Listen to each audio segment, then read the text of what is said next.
ಮಹಿಳೆಯರಿಗೆ ನಿರಾಶೆ ಆಗಿದೆ, ಹೌದು. ಆದ್ರೆ ಇದನ್ನ ನಾವು ಹೇಳಿದ್ವಲ್ಲ, ಆಡಳಿತ ಪಕ್ಷದವರು ಈ ಬಿಲ್ ನ ಜಾರಿ ಮಾಡಬೇಕು ಅಂತಾನೆ ಅವ್ರ ಉದ್ದೇಶ ಇದೆ. ಆಲ್ ಪಾರ್ಟಿ ಮೀಟಿಂಗ್ ಕರೆದು ಎಲ್ಲರ ಒಂದು ಸಹಮತಿ ತಗೊಂಡ್ಬಿಟ್ಟು ಆ ಅಮೆಂಡ್ಮೆಂಟ್ ನಲ್ಲಿ ಏನಾದ್ರೂ ಫರ್ದರ್ ಇನ್ಕ್ಲೂಷನ್ ಸೇರಿಸಿ ಎಲ್ಲರಿಗೂ ಅನುಕೂಲ ಆಗೋ ರೀತಿಯಲ್ಲಿ, ವಿಶೇಷವಾಗಿ ಮಹಿಳೆಯರಿಗೆ ಅನುಕೂಲ ಆಗೋ ರೀತಿಯಲ್ಲಿ ಮಾಡಿದ್ರೆ ಬಹಳ ಚೆನ್ನಾಗಿರೋದು ಅಂತ ನಮ್ಮ ಅನಿಸಿಕೆ ಕೂಡ. ಈಗಾಗಲೇ ಕಾಂಗ್ರೆಸ್ ಪಾರ್ಟಿನವರು 73rd 74th ಅಮೆಂಡ್ಮೆಂಟ್ ಇಂದ ರಾಜೀವ್ ಗಾಂಧಿ ಅವರ ಪೀರಿಯಡ್ ನಲ್ಲಿ ಏನು ನಮ್ಮ ಲೋಕಲ್ ಬಾಡಿನಲ್ಲಿ ಮಹಿಳೆಯರ ಮೀಸಲಾತಿ ಅರೌಂಡ್ 50% ತನಕ ಕೊಡ್ತಾ ಇದೆ, ಹೌದ್ರಾ. ಈಗ ಮೊನ್ನೆ ನಾನು ಕೂಡ ಜಗಳೂರಿನಲ್ಲಿ ಒಂದು ಹರಪನಹಳ್ಳಿ ಕ್ಷೇತ್ರಕ್ಕೆ ಹೋಗಿದೆ. ಅಲ್ಲಿ ಗಾಂಧಿ ಗ್ರಾಮ ಪುರಸ್ಕಾರ, ಅದರಲ್ಲಿ 50% ಇಲ್ಲ, ಸುಮಾರು 57% ಮಹಿಳೆಯರಿದ್ದಾರೆ.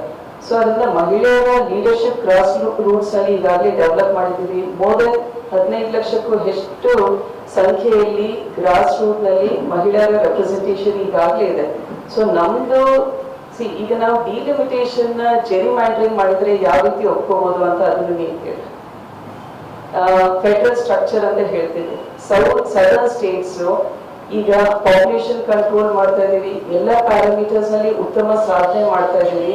ಕೇವಲ ಜನಸಂಖ್ಯೆದ ಆಧಾರದ ಮೇಲೆ ನೀವು ಕ್ಷೇತ್ರ ವಿಂಗಡಣೆ, ಹೊರ ವಿಂಗಡಣೆ ಮಾಡ್ತೀರಾ, ಡಿಲಿಮಿಟೇಷನ್ ಮಾಡ್ತೀರಾ ಅಂದ್ರೆ ಸದರ್ನ್ ಸ್ಟೇಟ್ಸ್ಗೆ, ಪರ್ಫಾರ್ಮಿಂಗ್ ಸ್ಟೇಟ್ಸ್ಗೆ ಅದರ ಆತಂಕ ಕೂಡ ಇದೆ. ಸೊ ಇದೆಲ್ಲ ಆತಂಕವನ್ನೇ ನೀವು ಕ್ಲಿಯರ್ ಮಾಡ್ಕೊಂಡು ಜಾರಿ ಮಾಡಿ ಅಂತ ಹೇಳ್ತಾ ಇದ್ರು. ಡೆಫಿನೆಟ್ಲಿ ಮಹಿಳೆಯರನ್ನ ಆತರ ಹೈಕ್ ಮಾಡಿದ್ದಾರೆ.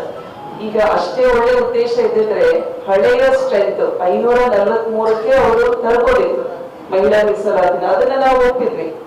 ಸೊ ಅದನ್ನು ಡಿಸ್ಕಸ್ ಮಾಡಿ ಇಮಿಡಿಯೇಟ್ಲಿ ಜಾರಿ ತರ್ರಿ ಅಂತ ಕೂಡ ಅದನ್ನು ನಾವು ಹೇಳಿದ್ವಿ ಫ್ಲೋರ್ ಆಫ್ ದ ಹೌಸ್. ಅದೊಂದೇ ಬಿಲ್ ತಂದಿದ್ರೆ ಪಾಸ್ ಆಗತ್ತೆ, ಡಿಲಿಮಿಟೇಷನ್ ಮಹಿಳಾ ಬಿಲ್ ಪಾಸ್ ಆಗಲ್ಲ, ಬಿಟ್ಟು ಬೇರೆ ಬೇರೆ ಸೇರಿಸಿದ್ರು.